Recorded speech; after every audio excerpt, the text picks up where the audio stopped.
some people who know me, I want to tell you, but That's I don't want to fully give it away. Um, right. I'll leave a hint, and this will be the first hint that I've put out anywhere. Okay. He is most well known for writing a rock opera. Hey there, and welcome to another episode of the Become a Guitarist Say podcast with myself, Adam Roach. Now, in today's podcast, I have the very talented Amanda Peters to talk about something very interesting coming up real soon, as you would have heard at the start. So make sure you check out the interview to find out all about what she has got coming up and some very interesting guests. Now, also, I'd like to thank Steve Rosen, who put me in contact with Amanda. So, Steve is the author of Tone Chaser and also has an audiobook to go with the book as well, which is really, really incredible. So, make sure you check out the audiobook on Soundwise. And thank you, Steve, for being a sponsor of the podcast. So, let's go over this interview now with Amanda Peters. If you can tell us a bit about yourself, like how you first got into the guitar playing, Eddie Van Halen, and then what you're doing now.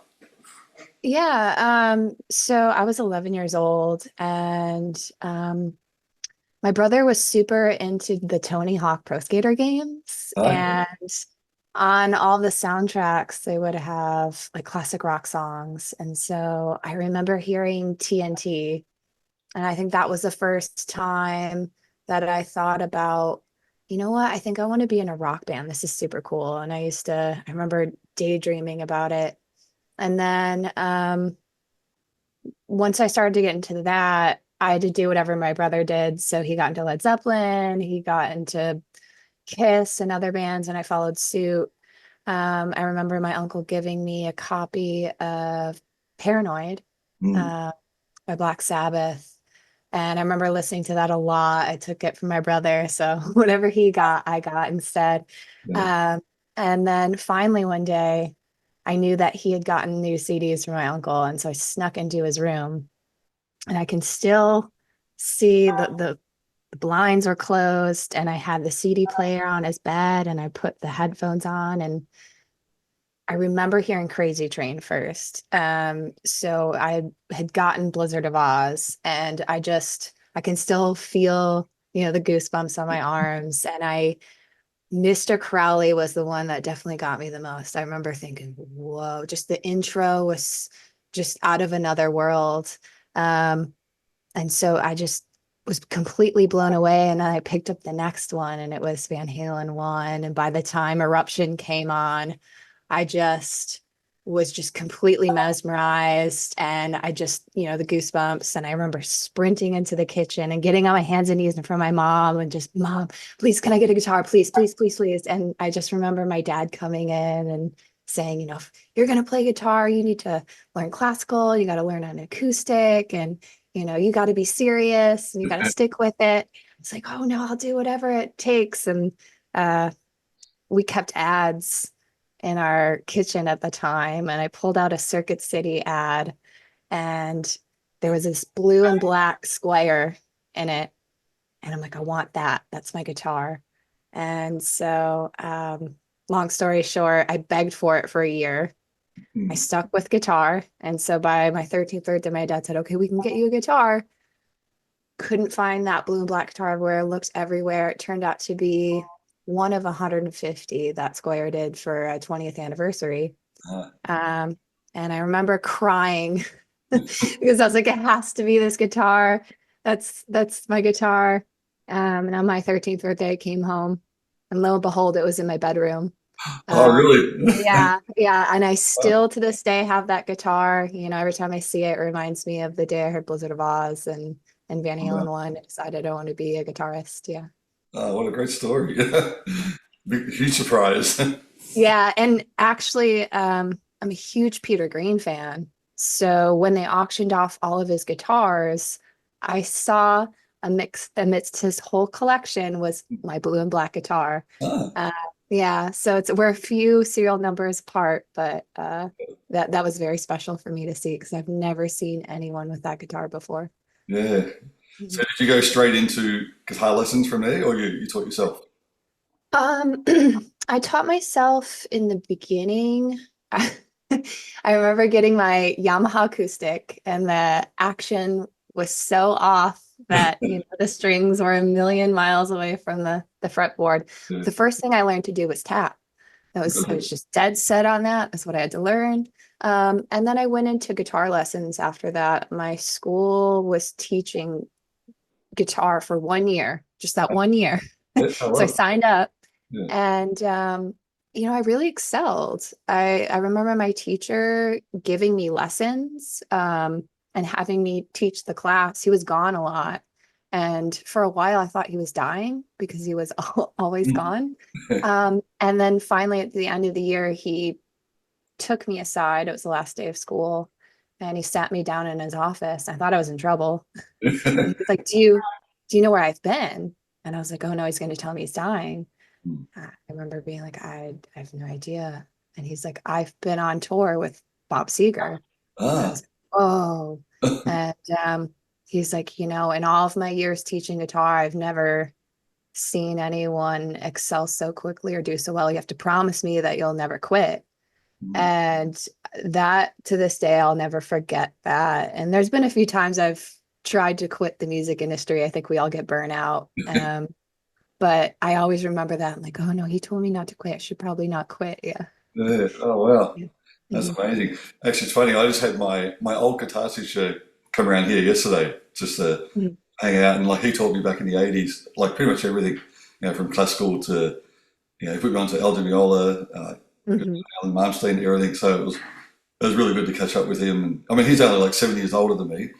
Yeah. Yeah, it was amazing. Just sit down, work out a jam, and he's still an amazing player. Oh, yeah, right. I Yeah. mean, I remember my teacher just being so good, and he was a true blues player for absolutely hands down. And then after that, I started taking lessons from someone across the street that was in a band.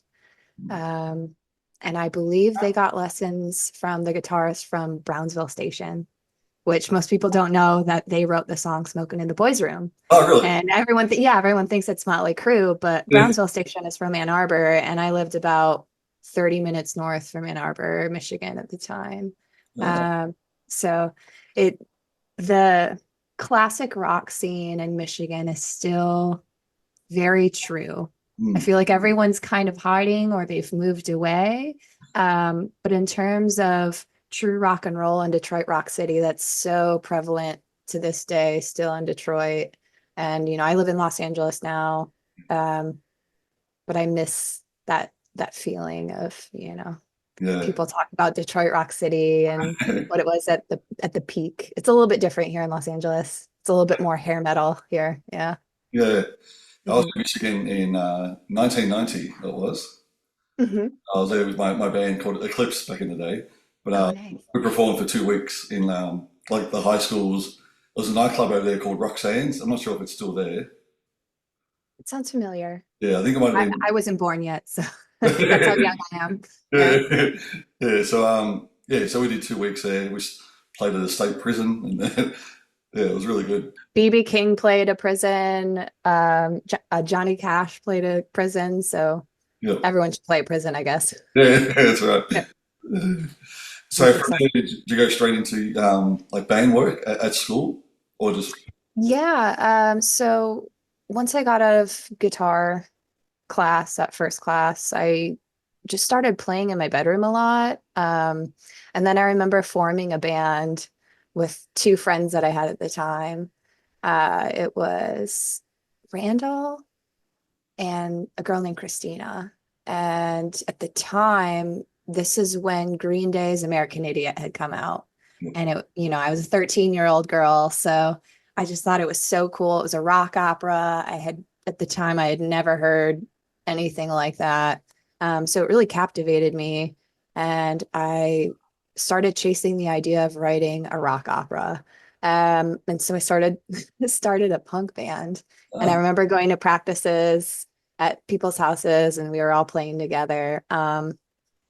But that fizzled out. And then once I got to high school, I joined jazz band. And so I played guitar in jazz band.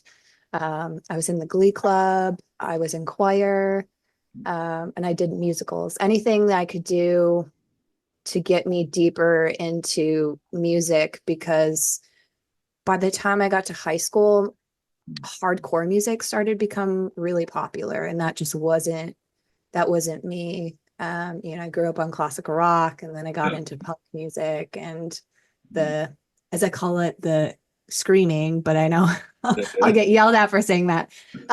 Just it wasn't my thing. So I feel like I floated alone a lot, sort of in my own dream world, if Yeah. that makes sense. Yeah. Yeah. But I was constantly playing an eclectic group of genres my whole life. Mm. Mhm. So now you have your band with Bob Daisley and is it Jack Moore? Yeah, Jack Moore, Gary Yeah, Morrison. Yeah, yeah, that's amazing. So how did yeah. it come about? Um, I'm still in denial myself, if that makes sense. Yeah. So I had actually left writing music. Like I stopped writing music and I started designing guitars instead for a while. Um, and then, I hit a roadblock mentally at a certain point. And I just didn't want to do anything anymore. I actually stopped playing music, stopped working on guitars, and it took me a really long time to kind of come back to it. Um, so I remember one day I hadn't played guitar in a really long time, and I had been listening to a lot of Gary Moore, but the blues Yeah. side of him. And in fact, I got really into the Nightlife album by Thin Lizzy. Okay. Still in Love with You. That was technically it was Phil Lynott with Gary Moore. And I think that's one of their greatest songs they've ever composed, even though it's so early in their career. Um, and so I really started listening to a lot of Gary Moore. And I remember being in my office at work and thinking, you know what, I'm gonna play guitar again. As soon as I had that thought, my friends started calling me on my Instagram, video messaging me. And no one ever does that. And it was so early in the morning. I'm like, what is this? And so I decided to answer. And he goes, I want you to meet someone. It's like, okay. And he hands the phone over and it was Jack. And I was like, whoa. And it blew my mind just because I just had that thought about his dad. And I'm like, man, I'm going to play guitar again. So, I started talking to Jack through my friend, and then me and Jack just sort of hit it off in terms of being friends. And then finally, as we started talking, we started discussing doing a project together. Um, and I was like, you know what, maybe I'll come back and play a little bit guitar, but I'll manage it. I'll manage it for you. And this is probably maybe October of last year.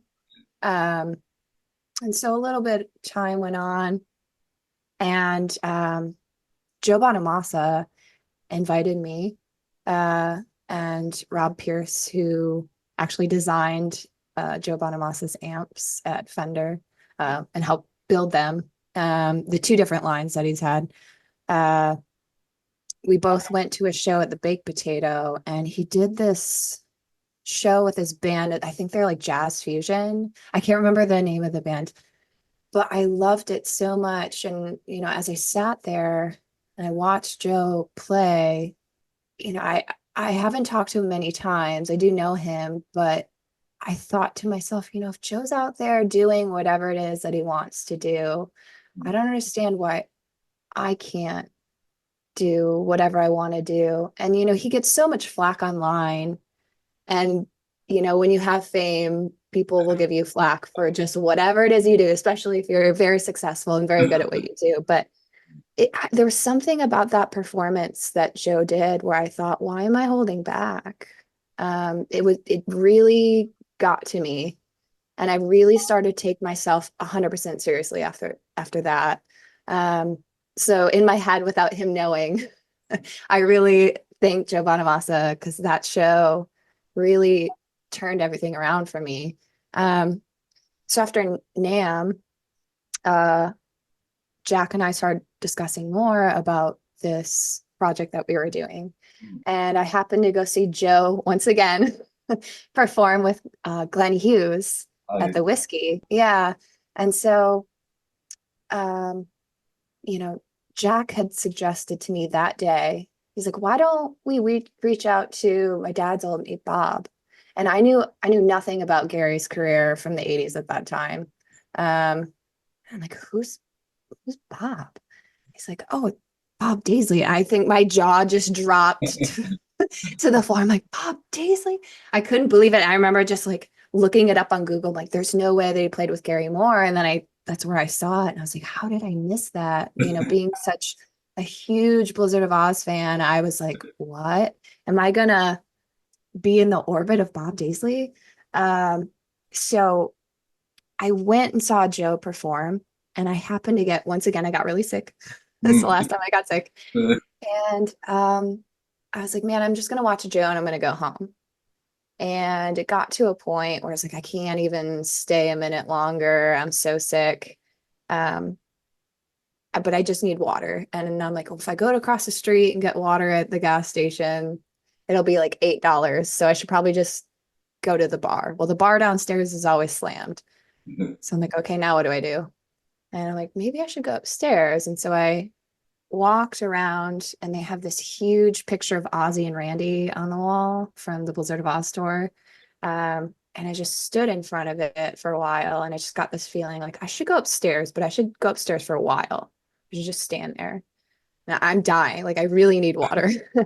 But I walked upstairs and I just stood there, and something told me to stand in one spot. And so I did. And I think I stood there for another 10 minutes. And then I was like, okay, now I should turn around. As soon as I turn around, there's a guy that walked in front of me. And he's like, do you want anything? I'm sure. So he got me water, and he's like, you look like you do something in the music industry.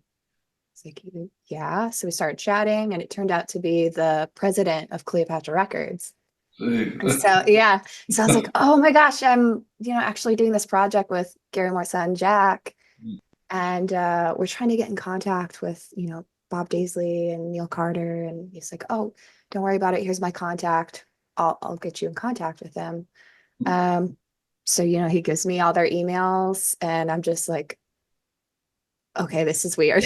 This is like, I had gone my entire career of, I started on Warped Tour, and it was like I was the girl on the side, with a guitar. No one really paid much attention to me, or, maybe I started off as a merch girl just to get my foot in the door. And then that really fizzled out for me in terms of I didn't want to do that genre anymore. I wanted to do what I always was. So to get to that point, just talking to someone like that, and then, here I have contact to my heroes, the people, that started me into music from day one. It blew my mind. So I reached out to Neil first, put my toe in the water. And he's very, very sweet. And I saved Bob for last because I was super nervous. And I reached out to him finally, and I think he instantly responded. And he was very, very kind. And then he called me on the phone one day, and I just remember going into the phone call, like, just treat it like you do any of the other people you've met that you really admire, that you've met on tour. And we had a great conversation, and it felt so natural. I felt like I had known him my whole life. I mean, I have, but, not in that sense. And so after the phone call, I thought, man, that was really cool. It just blew my mind. I'm like, if that's all I ever get from him, I'm set. But then he just kept emailing me and asking me questions. And I really made it a point not to tell him that I was a fan. Yeah. I feel like most people, when they meet their heroes, they're like, oh my God, and I got this album and it changed my life and this and that. But I really made it a point of, we're doing the project. That's it. Nice to meet you. And just sort of kind of get to know each other. So I'd say about another 2 weeks went on of us just, casually back and forth talking and being cordial, until he finally asked me the question of, oh, is something about, oh, what are you doing with the project? And I said, oh, well, I'm playing guitar. And he's like, oh, I think he just thought I was managing it at first. I'm, no, I'm playing on this. And he's like, well, how old are you? Like, oh, I'm 30. I think the time I was 31. I'm 32 now. And he's like, well, what does a girl like you, your age, know about Gary Moore? What got you into playing music? And I thought, oh, well, he asked the question. So I sat with myself for a while and I'm like, do I tell him? Or do I not tell him? And I decided to tell him. And I was really nervous, like this could go bad. He could be like, oh no, it's a fan. Should probably back off. But his response to me was so sincere. And I just can still see the email. And I think he blew up the text as big as it could get. And he's like, what, me? And I was like, oh. So our friendship was instant. And it's for me, I have three meccas at the very beginning of the day. Eddie Van Halen, which is why I chose to play guitar. Randy Rhoads, which was really the first person I would say who piqued my interest into the guitar, and then Bob Daisley, because he's the reason I started writing lyrics. Oh, But Randy died 10 years before I was born. Eddie Van Halen died before I could meet him. So that means Bob is the last of my meccas, as I like to call it. So that's how we got connected and close.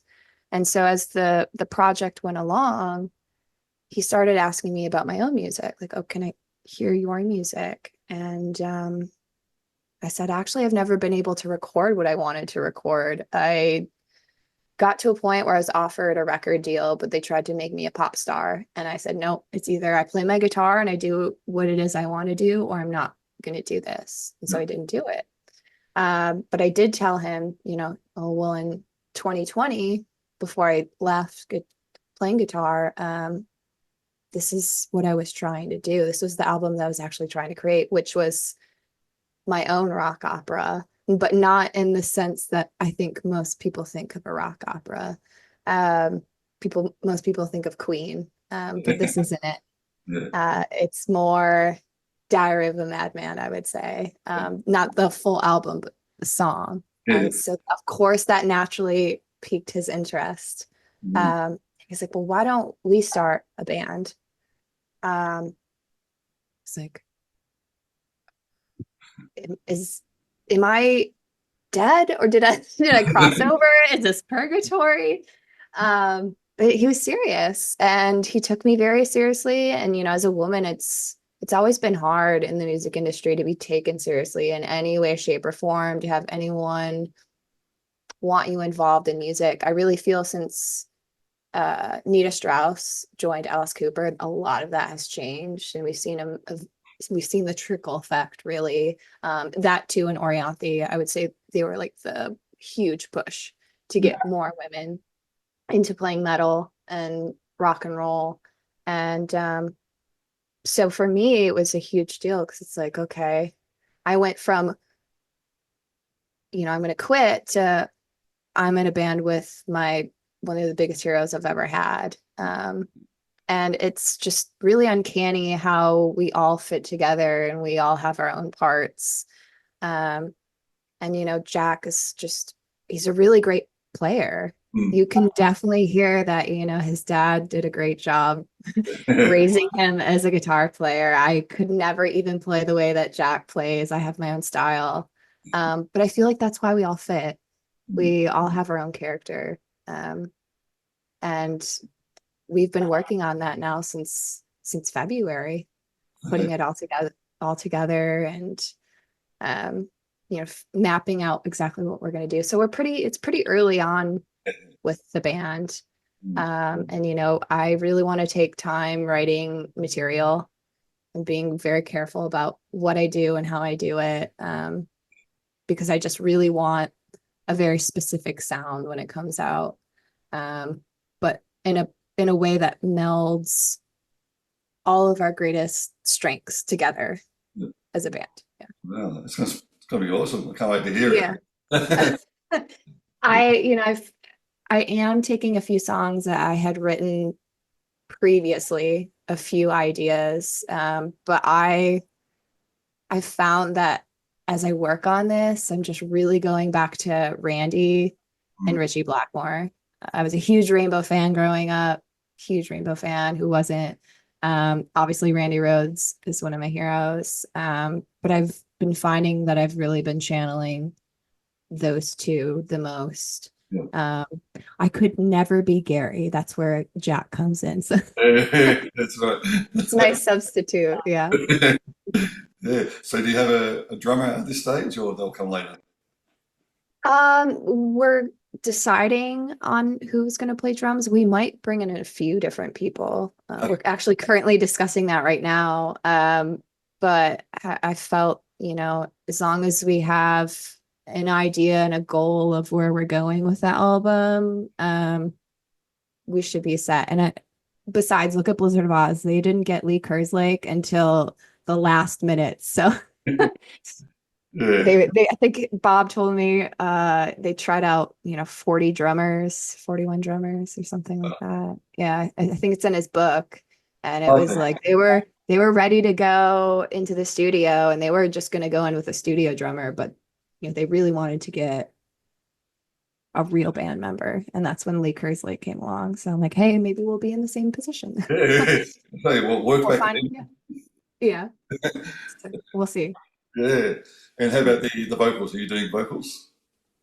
Yeah, I plan on singing some songs. We're gonna have a few collaborations on the album and bring in some other singers. I want Jack to sing on a few songs, but we'll see. We'll see what happens there. He seems to, kind of want to pass it on to someone else. I'm like, no, I think he's a great singer. I think he can sing. As much as he strays away from it, kind of like Wolfgang Van Halen, it's like no one wants to monetize on their father's career, and that's absolutely respectable. But at the same time, you're like that. These are the greatest musicians that ever lived. It's in your blood to do it, and it very clearly is. Jack. People talk about him, but he needs to be talked about way more than what is out there. I mean, his sense of melody is incredible. And his guitar playing is unbelievable. And so I feel like once people really hear him on this scale, I think people will continue to talk about him a lot. He's really good at what he does. I can just send him maybe 3 seconds of an idea and he just maps it out instantly. Oh, I'm wow. like, this is so good. He knows what he's doing. It's like I said, it's in his blood. But he has his own style, just like Wolfgang. It's like Wolfgang doesn't sound like Eddie, and Jack doesn't sound like Gary. He's his own person. He's his own character. But I really feel like if you're going to be a musician and a true musician, you're going to have your own voice. You're going to have your own character. Yeah, for sure. Because it's like if you don't, then what did music even teach you if you Yeah, don't have your own flavor? Yeah. yeah. Yeah, man, I was the same. Like I grew up on Van Halen as well, so it's Mhm. my room and Yeah. my wall. Nice. And Oh, that's so cool. I got my little garden wall out there. It's like all Van Halen striped guitars, Oh, nice. But in saying it, like my original stuff didn't sound anything like Van Halen. Like my Yeah. playing, I mean, I tap a little bit, but I don't, go like what he did. So Mhm. yeah, exactly what you're saying. Everyone has their own voice and Yes. way. I didn't pick up on the style of playing from Edward Van Halen, more so as the personality of Edward Van Halen. If you look at my room, I mean it's clean, but when I start working on guitars, there's necks everywhere, there's bodies everywhere.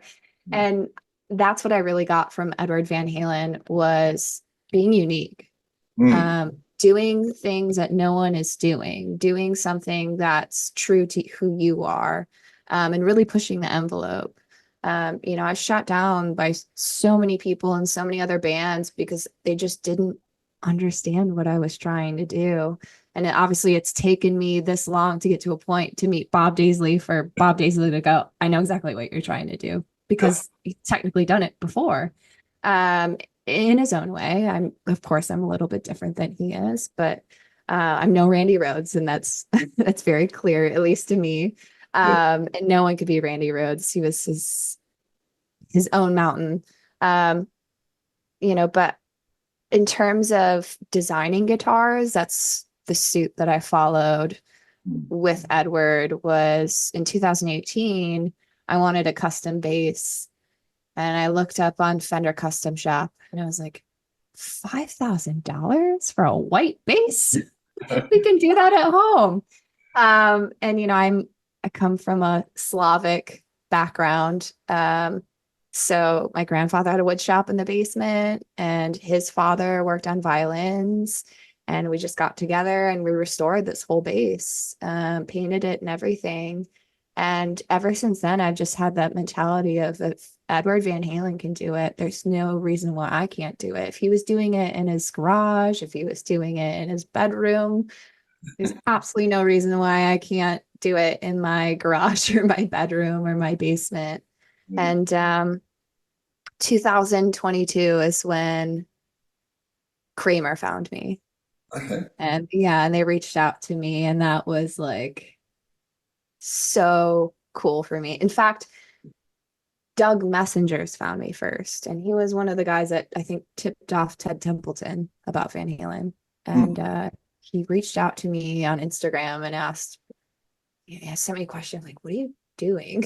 And in my head, I thought, I don't really know. But I told him, like, this is what I do with guitars. This is what I plan to do with my music. And next day, that's when Kramer reached out to me and, said that they had been watching me for a while. I had done a custom line of pedals with TrueFi Effects, which is a pedal company out of Maine.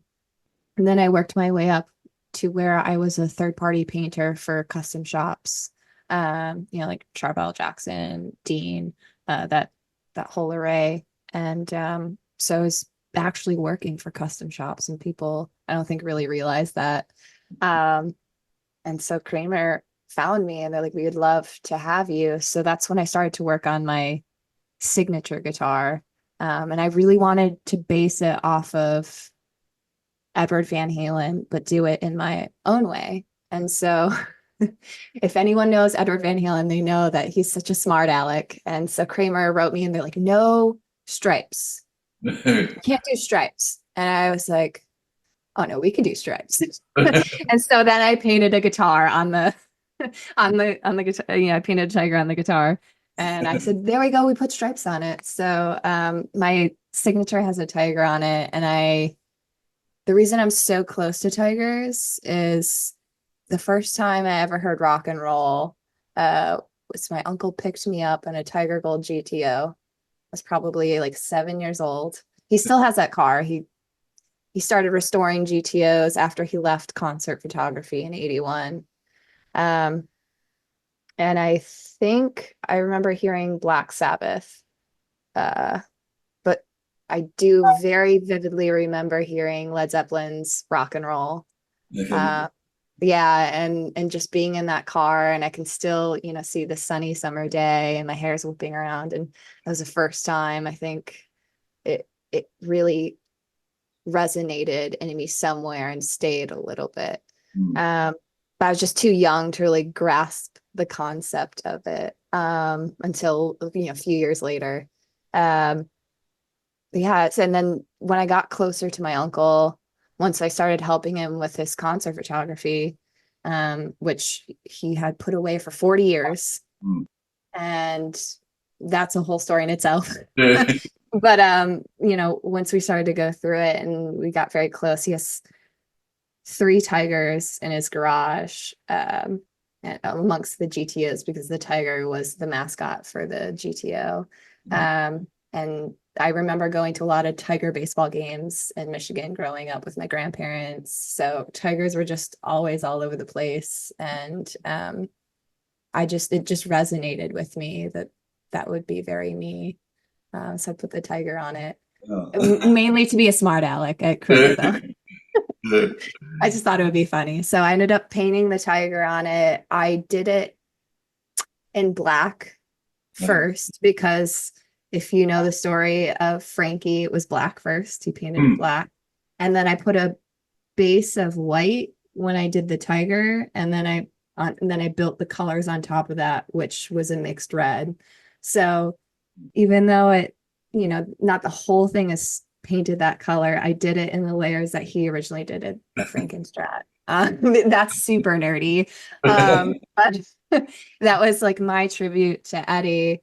And I didn't get the guitar made and sent to me. I bought like a 90s creamer off of someone, for like $50, $25. And then I sanded it all down and it was very DIY, and just completely transformed it into a completely different guitar.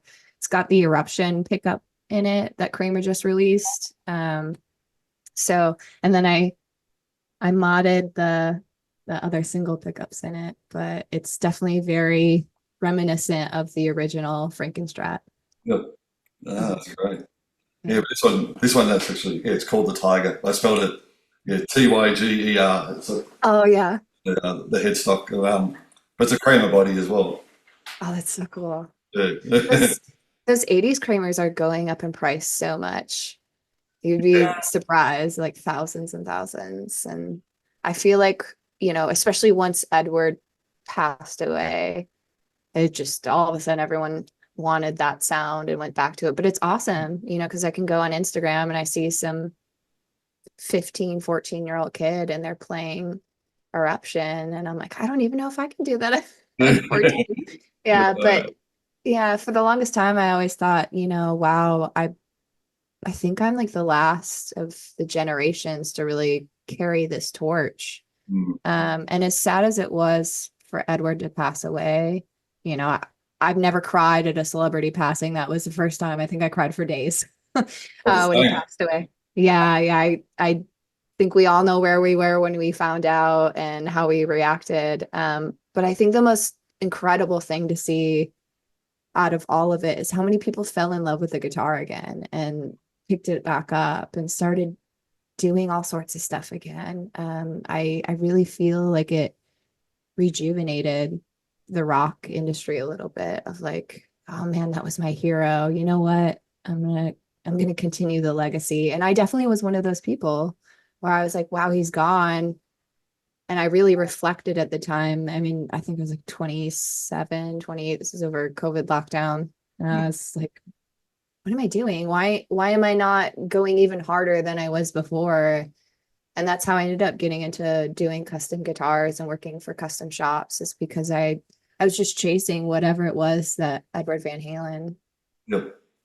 became. And then it's just ironically landed me back with the same group of people and sort of the same circle that he was a part of. Yeah, it's unreal. Hmm. So I actually used Kramers back in the day as well in my original band. Is that, can you see Oh, that? that's awesome. Yeah. Oh my gosh. That's my old Kramer. Was a Haley's Comet special. I think it was like 100 made. But The Dennis Klein guitars. That's what that is. oh, is it? Yeah, those are super cool. Those were all airbrushed by Dennis Klein back Oh, in the right. day. Hmm. I never knew that. Yeah. So Yeah, Dennis Klein, if you know this the Skid Row guitar with the snake. yeah. Yeah, he did that for him. So anything that was graphics back then was Dennis Klein. So actually when Kramer approached me to do a graphic on a guitar, it's because Dennis had just passed away. And so they were looking for someone, I think, to really rejuvenate that side of Kramer. They're still pretty early on in bringing Kramer back. But I still went ahead with my my one-off Kramer, and I intend to use it in the band and performances. So you're very lucky that you have that. That's very rare. I did have it. Unfortunately, I don't have it anymore. Oh, you don't have it? No, Go back and find it. I know. I don't know where it is now. Oh no. Well, I Yeah. love the jacket though with the text on it. I still have it. Okay, and you have that one. That's a good keep. Yeah. Yeah, that's right. Yeah. I have there's a video out of it, the Self-Aid show from 1985, and Gary Moore goes on stage to play as Thin Lizzy with Brian Downey and Scott Gorham and Bob Daisley. And the jacket that Bob is wearing in that with the tassels coming down, he actually sent to me, and I have it. Oh Yeah. He's like, "Do you wow. want my Thin Lizzy jacket?" And I'm like, "What?" So yeah, if I watch it sometimes, it's like I see it. I'm like, I have that. That's crazy. Yeah. Well, that's So unreal. I'm totally into that look. The 70s and the 80s look is my thing. Yeah. You have to make sure you wear it in your first film clip. Oh, right. Yeah, I need to wear it on, at a show. He sent me all sorts of stuff. Mm. So I feel like once I start playing shows, which I've already been invited to a few whiskey jam nights by people. They're like, "You're in a band with Bob Daisley. Will you come out and play with me?" I'm like, "Sure, okay." Yeah. So I'm like, I gotta suit up now. It's gonna be a lot of pleather and I'm gonna be sweating profusely, but it'll be a good time. So Yeah. yeah, I So gotta bring that back. yeah. Is there any idea of when your album will be finished, or is it just like see how it goes? Right now it's sort of like, let's see how this goes. Not that we're trying to drag it out, but I also want to take my time with it. There's the story of Diary of the Madman where the album was rushed. Mm. And, Randy would talk about how he wished that they spent more time with it because he could have perfected his solos and they could have done a better job here and there on an album. And, I keep that in mind with this is, do we want the best end product or do we want to just pump it out? And I'm more of let's take our time with it. There's really no rush. I'd rather do something awesome in Mecca and spend my time on it. Not that we want to massively perfect everything and nitpick it constantly, but you do want to spend your time on something to make it special. And it's our first album together. So I'd rather spend my time on it. I do think we'll probably end up releasing some singles first, How do just you? to kind of get, the Yeah. promotion aspect of it out there. But in terms of the full album, I do want to spend a few months, like more than a chunk of 2 months, really writing everything and playing everything out. Mm. No, yeah. Again, I can't wait to hear that. So, Yeah. forward Yeah. to it. Now, how about the book? So I saw your interview with Jeff Goebel on Oh, okay. Presidents, and you were Uh-huh. talking about the book that you did with your uncle, or you're helping with it. Mhm. So is that Yeah. out now? It's still working on it. In fact, I just before I came on here, I released some stuff onto I'm building his website. So he has his merch store that I just released. So you'll be able to buy, mugs and all sorts of other stuff like that with just some images that I've already put online. But in terms of the book, I'm trying to shoot for the end of the year. Okay. Um, so we're going to come out with a book, which is an overview of everything he's done because his work sat in a box for 40 years. Yeah. And just to kind of go back, since we're talking about this, when I started working on my bass with my grandfather, um, that was inspired by my friend Scott Shiflett. So Scott is in a band called Face to Face. He's actually been in many bands. He's in Eagles of Death Metal right now. Um, but I came across him when I was on tour, on Warped Tour, and I had met the band Simple Plan. Hey, yeah. They were like huge when I was a teenager. Is that perfect? And Song? yeah, perfect. Yeah. So I Okay. ended up I ended up becoming friends with them for a while and they'd ask me like what were you into as a kid? And I was telling them like, oh, Blizzard of Oz and Van Halen and AC/DC. And they're like, oh, you know what? You should meet Scott Shiflett. I didn't know who it was. I had never heard his name before. But I had heard of Face to Face. So my friend at the time, I don't know if he still manages them, but he was their tour manager. And so he invited me out to a show. And so I got to meet Scott and he said, well, next time I'm in town, why don't we hang out?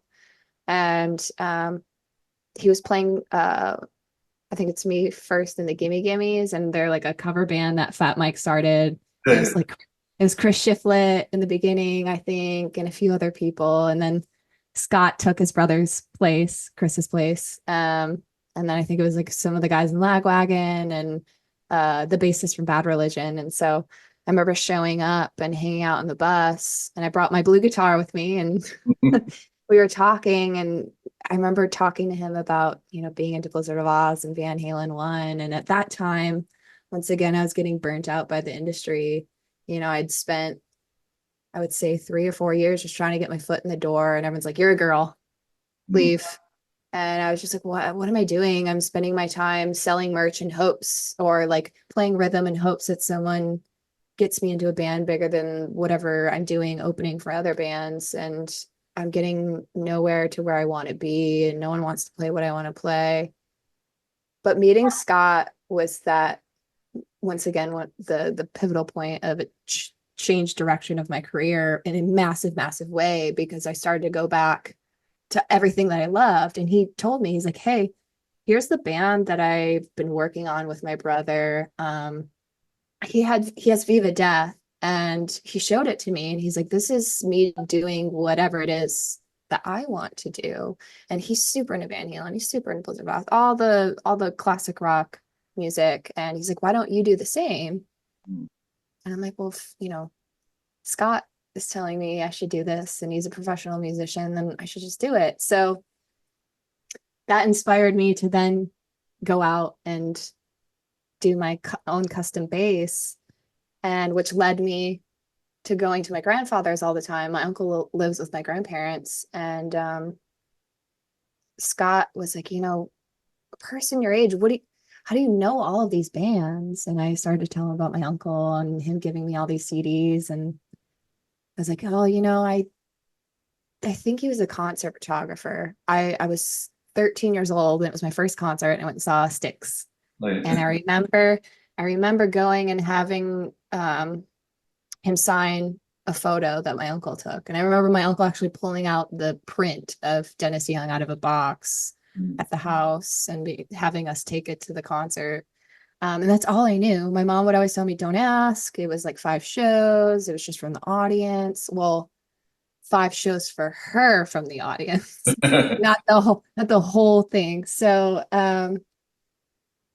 I'd never had a conversation with my uncle. Actually, we rarely saw each other. Um, he worked nights, no kids, no wife.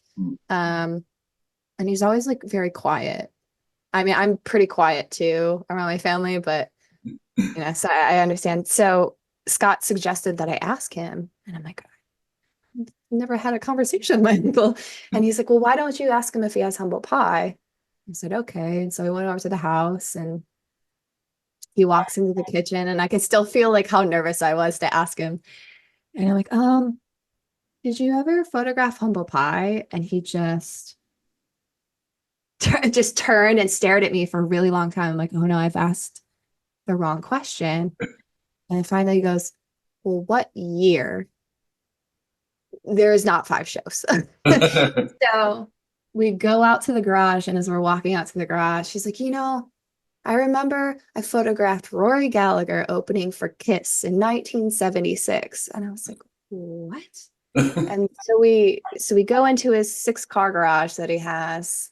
And there's, as soon as we open the door, I'd never been in this garage. This was like always the magical garage I'd seen from afar. And we get in, and there's a picture of like Peter Frampton, and look like the Rolling Stones, and Bob Seger. I'm like, "This is crazy." And then there was this huge epic color shot of Ted Nugent. And I was like, "That's insane. Where did you get that?" And he's like, "Oh no, I took it." I was like, "Oh, this is not from a seat. This is like professional stuff." So I'm standing in awe, and the first thing he does is he puts down a photo album, and he points to a photo, and he goes, "The Platinum Spider from Mars." And it's signed to Ray from Mick Ronson. I'm like, "Oh no, was not from a seat." So I'm like, "Oh my God." So I had no clue my entire life that my uncle was so involved with the music industry. And for me and my family, my dad was a singer, and my mom was a singer. My dad actually worked on music videos for a living. But I was the only one that was really heavily involved with rock and roll and really just followed that line nonstop. And so I just felt like the black sheep of the family, to quote Rainbow. And then as soon as I met my uncle, I got to know more about my uncle in this moment. I was like, oh, I'm just him. This makes sense. Of course I'm him. Um, so we're going through all these photos, and that's when I found out, that he photographed Van Halen in 1979 and 1980. And this is, I think, just a couple months before Edward died, maybe even, yeah, it wasn't long before Edward passed away. And I was like, oh my God, you saw Van Halen? And we're going through stuff. I'm like, you photographed Queen in 1980, you photographed Rainbow, just everyone in their prime. And, as we got through all the photos, and he's like, okay, that's it. That's everything. I mean, there's a lot just off the bat, stuff backstage, stuff at record signings, just all this stuff I could have never imagined that he did, passes, signed albums, signed photos. He met so many people. But I remember standing there thinking, it would have been so cool if he photographed Randy Rhoads. You can't do it all. Obviously can't do it. I'm like that. I mean, he's got so much here, but man, that would have been like, you got Van Halen and you got Randy. It's peak. And so as I'm standing there thinking that, and he goes, wait a second. And he's across the garage and he pulls down a box. He goes, oh, never mind. There's nothing in here. Oh, no, wait, there is. And he pulls out an unmarked box. And he's like, I have no idea what this is, because I haven't pulled this out since 1981. And so I'm mesmerized by what little I can see of Van Halen in my hands. And I just hear him yell, come check it out. And I look up and he's holding a slide up to the light. He's like, it's Ozzy and Randy Rhoads. And I was like, what? And so I sprint over, and I just couldn't believe that I was staring into a photo of Randy and Ozzy. And I look at my uncle and I'm like, this man saw Randy Rhoads in person. And I remember calling my mom later on. I'm like, do we have these insured? Like, what? Did you know about this? Yeah. And after that, right? So after that, I'm like, whoa. I mean, to get Van Halen is huge, but then to get Randy and then no one's ever seen it is just another world. Yeah, there's photos that pop up all the time, of course. I still see stuff pop up online that's new, but to have like the photo pass and to be actually like hired to shoot that show is completely different. So, I remember going over to his house after we found those photos, and he's like, I found my pass. And so he showed it to me, and I actually reached out to Rudy Sarzo, and I was like, I have these photos of Randy. They've never surfaced. What do I do with them? And he connected me to Kathy Rhodes, Randy's sister. And so I shared them with her because my biggest thing was, as soon as we found them, it was the weight of the photos. To have all the photos that my uncle has, those were the ones that I just felt the biggest weight of like, I don't want to ever monetize or make money off of these photos. This is Randy. So for me, it's been a journey of at least getting those photos specifically out properly.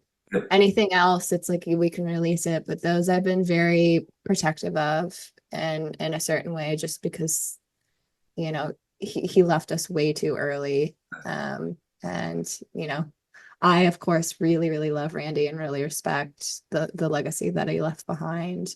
But I did my research, and it turns out my uncle was the only one to photograph that show, and that was his last show he ever saw. So the last concert he ever went to, Randy Rhoads is alive, and it was the Blizzard of Oz tour. And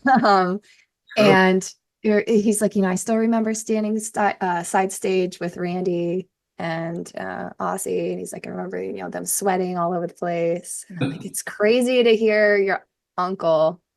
You're like, I met Randy. And so at that point, I'm like, God, this is so cool. So then when I met Bob, I was like, you wrote Blizzard of Oz with Randy Rhoads? you didn't just stand next to him? Yeah. So I just like kept inching closer and closer and closer. But I do think, snowball effect or butterfly effect, as you would call it, I finding those photos is probably somewhat how it led me to Bob, because I ended up getting even more into music Mm. that I wasn't even listening to as a kid. My uncle photographed hundreds of bands and I started managing it.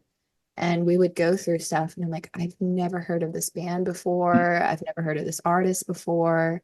And he would sit with me. He's like, when I'm gone, you have to know, like, if you don't know what this is, how are you gonna how are you gonna answer people's questions or tell them? And I really feel like it's super important that I do know all of this, or someone as a musician should know everything. And I'm very passionate about rock music. So it's like, of course I'm going to learn. I love it. And, I wouldn't be myself without my uncle.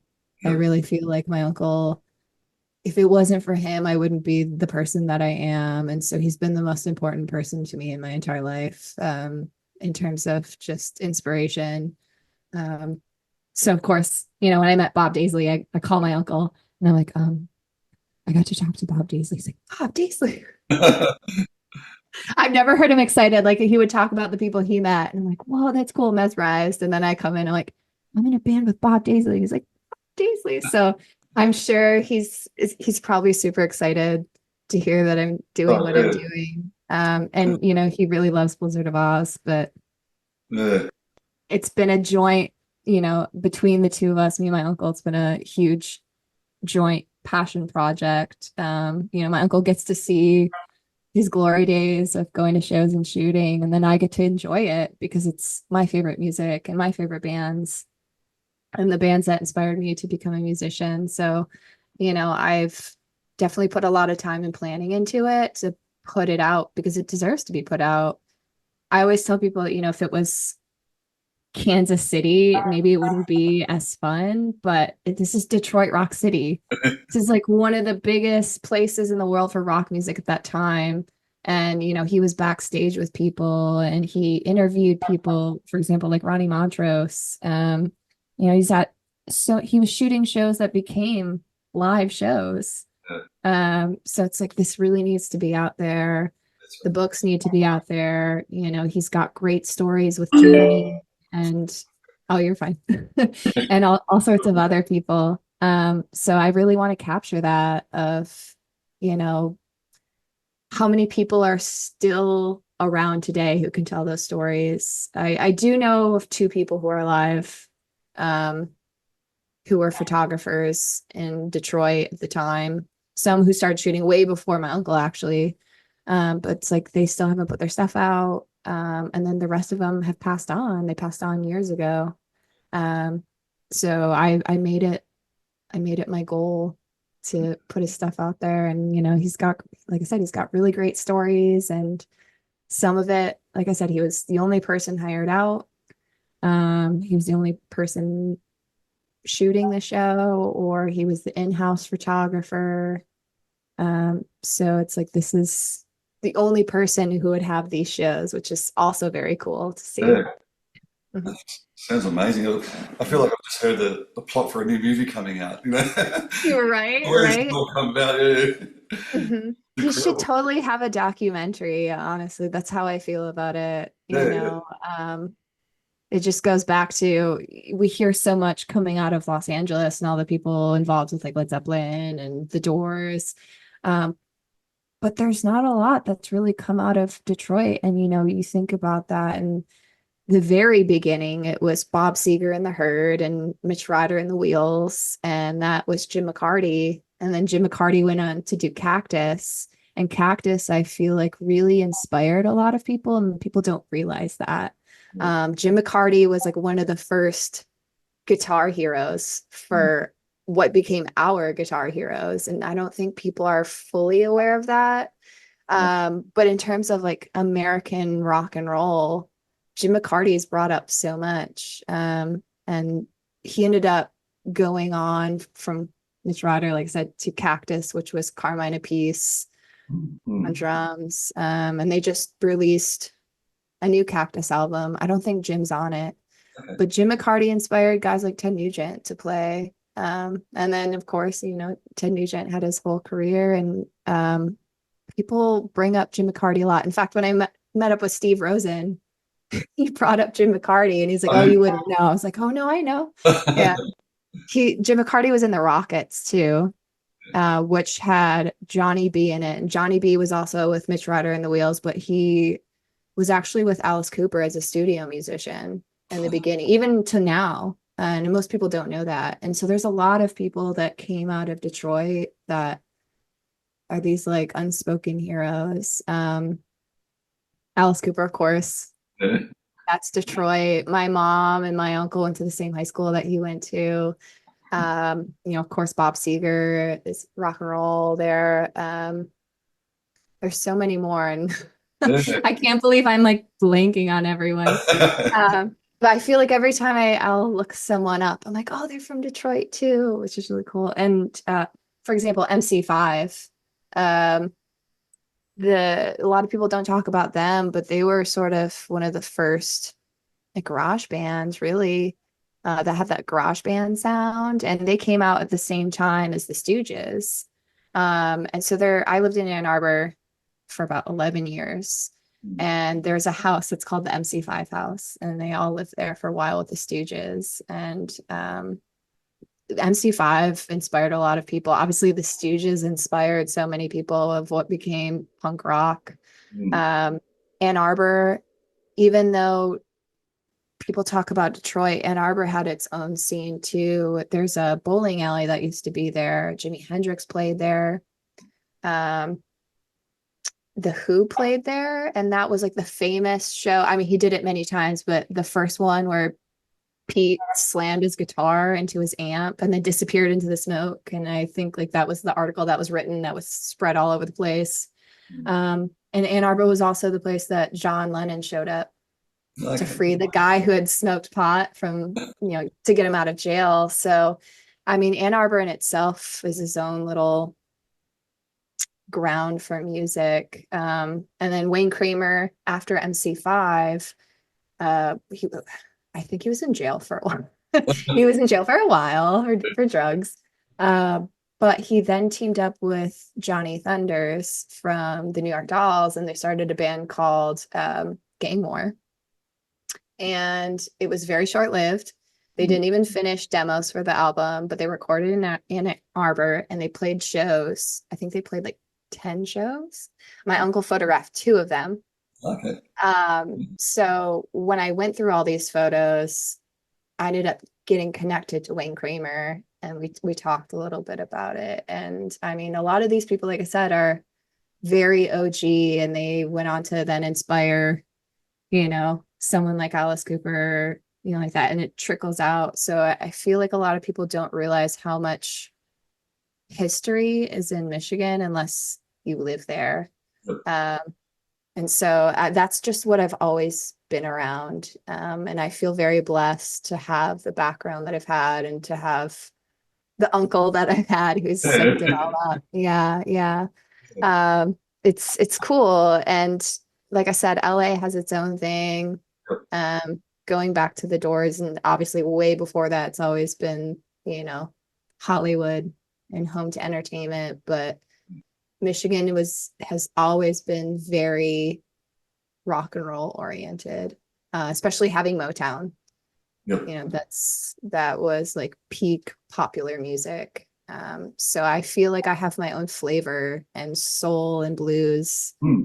I mean, that's what makes rock and roll, right? But so for me, it's very much soul and very much blues intertwined to make my own sound. And I feel like it's very prevalent when I play. But I feel like my my Richie Blackmore and my Randy Rhoads just douse it all into something else. But yeah, I feel very lucky to know as much as I know about music and to be as passionate as I am, just because of the people around me who took the time to teach me about everything. Yeah. So Right. of course, the books are coming out. We're going to do Van Halen. We're going to do a Queen book. We're going to do a Journey book, and then an overview of his entire career, which is super, super cool. Lots of rare stuff in there. Yeah. It sounds like you're going to be pretty busy with the band and the books. I am so, so busy, and people, my own band gets on me about it. Jack gets on me about it. And I'm like, I'm sorry, this is almost done. Yeah.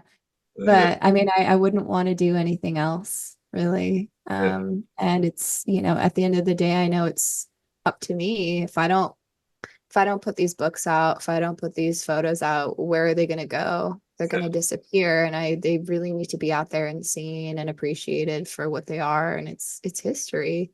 We can't go back and bring those people back to life.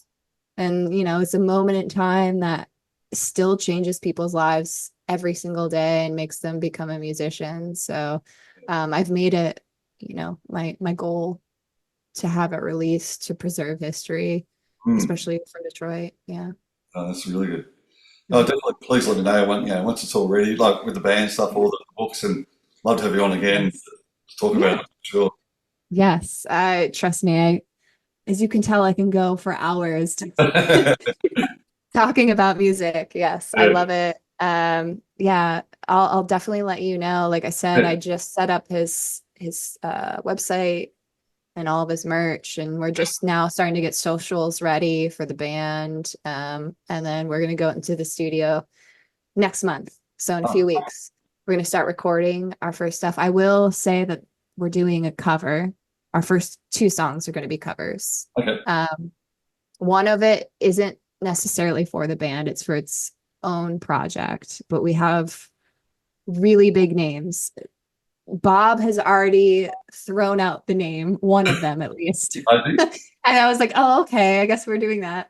So Joe Bonamassa is going to be on one of the tracks, which is so cool. When I started doing this project with Jack, the first one before we started the band, I said, if we're doing that, we have to have Joe Bonamassa. It has to be Joe Bonamassa, it has to be you, and it has to be this person. It has to be these three people, no one else.